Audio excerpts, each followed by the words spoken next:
হাইলাকান্দিতে নির্মাণে 2 বছর পর ভেঙে পড়ল পথ। এটা এক ভয়ানক দৃশ্য। পথের মধ্যে সৃষ্টি হয়েছে বিরাট গর্ত এবং এর মধ্যে দিয়ে পারাপার করছে ছোট ছোট ছাত্রছাত্রীরা।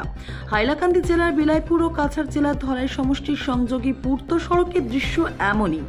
এই পথে 10% এলাকা হাইলাকান্দি জেলাতে এবং বাকি 90% ধলাই সমষ্টি। এই ধলাই সমষ্টি থেকে রাজ্য বিধানসভায় প্রতিনিধিত্ব করেছিলেন বর্তমানে শিলচর লোকসভার সমষ্টির সাংসদ পরিমল শুক্লবৈদ্য। গত বিধানসভা নির্বাচনে জয়লাভের পর নির্মাণ করেছিলেন এই রাস্তাটি, কিন্তু অতি নিম্নমানের নির্মাণ কাজের ফলে বর্তমানে মরণ ফাঁদে পরিণত হয়েছে রাস্তাটি। নির্মাণে মাত্র 2 বছর পর নিয়েছে এমন রূপ। 13 কিলোমিটার দৈর্ঘ্যের এই রাস্তাটি বিভিন্ন স্থানে ভেঙে পড়েছে, ফলে রাস্তার উপরে সৃষ্টি হয়েছে বিশাল বড় বড় গর্তের। প্রতিদিন হাজার হাজার মানুষ জীবনের ঝুঁকি নিয়ে এই রাস্তাতে আসা যাওয়া করছে। বিশেষ করে ছোট ছোট স্কুলের ছাত্রছাত্রীরা এই রাস্তা পারাপার করতে জীবনের ঝুঁকি নিচ্ছে। স্থানীয় জনগণ দীর্ঘদিন থেকে এই বিষয়ে প্রাক্তন মন্ত্রী পরিমল শুক্লবৈদ্য এবং কাটলিছড়ার বিধায়ক সুজামউদ্দিন লস্করকে অবগত করে আসলেও তারা আজও পর্যন্ত কর্ণপাত করেনি। স্থানীয় জনগণ এই রাস্তার এমন অবস্থার জন্য রাজ্য সরকার ও মুখ্যমন্ত্রীর দৃষ্টি আকর্ষণ করেছেন। রাস্তাটি বেয়া আছে। এইটো শিলচর বিলাইপুর রোড বায়া দুৱাৰবন।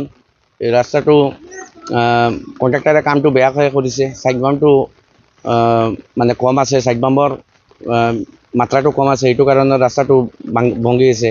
কিমান বছৰ হৈছে ৰাস্তাটো? 3 বছৰ আজি হৈছে কমপ্লিট হোৱা। 3 বছৰ হৈছে। ইয়াৰ বিধায়ক আছিলে পৰিমল শুক্লবৈদ্য, তেওঁ বৰ্তমানে সাংসদ হৈছে। তেওঁক আপোনালোকে জনোৱা নাই নেকি?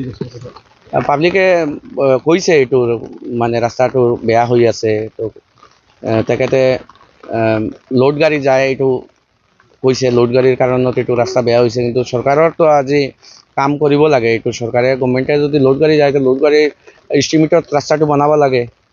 আল্টিমেটলি পাব্লিকে ছাৰ্ভিচ পাব লাগে। এতিয়া গৰ্ভৱতী মহিলা হওক, স্কুল ষ্টুডেণ্ট হওক, এই ৰাস্তাটো কাৰণত মানে মেডিকেল লোডটো হয়।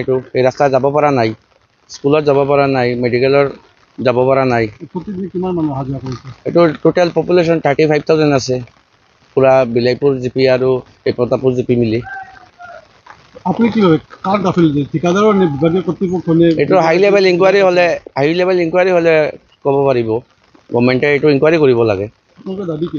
এইটো ইনকুৱাৰী হ'ব লাগে। আৰু কণ্ট্ৰাক্টৰে কিয় বেয়াকৈ কাম কৰিছে, এইটো কোনো পলিটিকেল পৃষ্ঠপোষকতাই এইটো কামটো বেয়া কৰিছে নি?